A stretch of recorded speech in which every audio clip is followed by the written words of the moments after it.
Tous ceux qui entendent les bergers sont étonnés de leurs paroles. Marie retient tout ce qui s'est passé, elle réfléchit, et cela dans son cœur.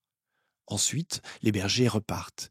Ils rendent gloire à Dieu et chantent sa louange pour tout ce qu'ils ont vu et entendu. En effet, tout s'est passé comme l'ange l'avait annoncé.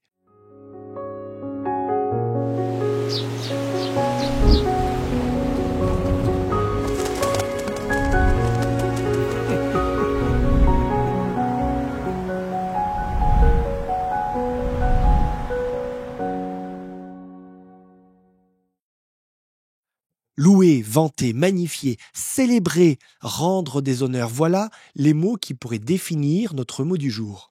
Glorifier, la doxa en grec. Hier, nous avons vu que les sages se sont prosternés devant le roi. Les bergers, eux aussi, ont été bouleversés par cette rencontre. Il est certain que leur vie ne sera plus jamais la même.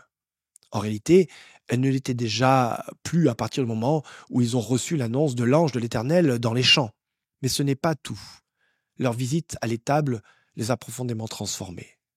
La rencontre avec ce bébé, avec ses parents, et peut-être avec d'autres témoins présents, les a émus au plus profond d'eux-mêmes. Ils ont été bousculés dans leurs croyances et leurs certitudes.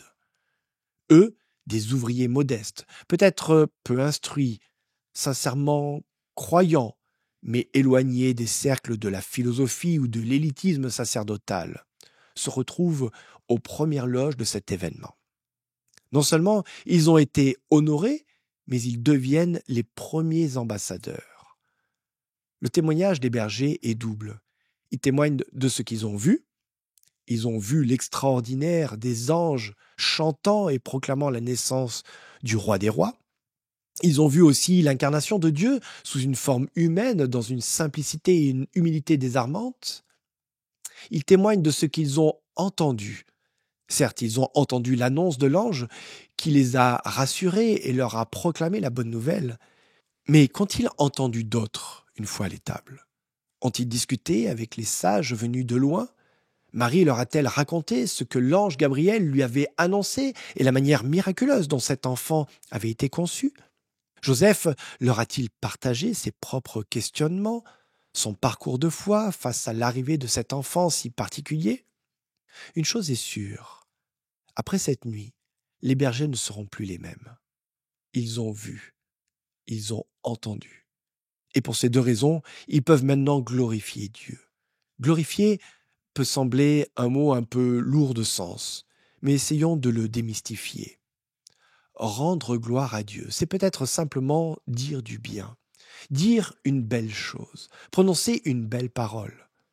En cette période de fin d'année, synonyme de fête, il me semble que cette idée prend tout son sens. Pour ma part, je fuis les magasins. Je ne supporte pas cette frénésie d'achat et de stress ambiant. Fin d'année rime souvent avec tension et fatigue.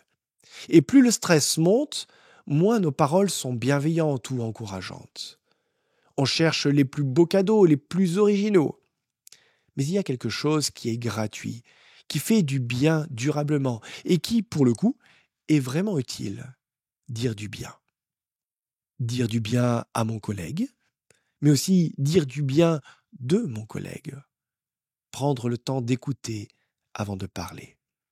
Être attentif aux besoins de l'autre avant de penser à combler les nôtres. Glorifier s'adresse à Dieu, bien sûr. Mais nous pouvons aussi glorifier Dieu en prenant soin des autres. Alors que nos paroles, en cette fin d'année, soient encourageantes et bienveillantes.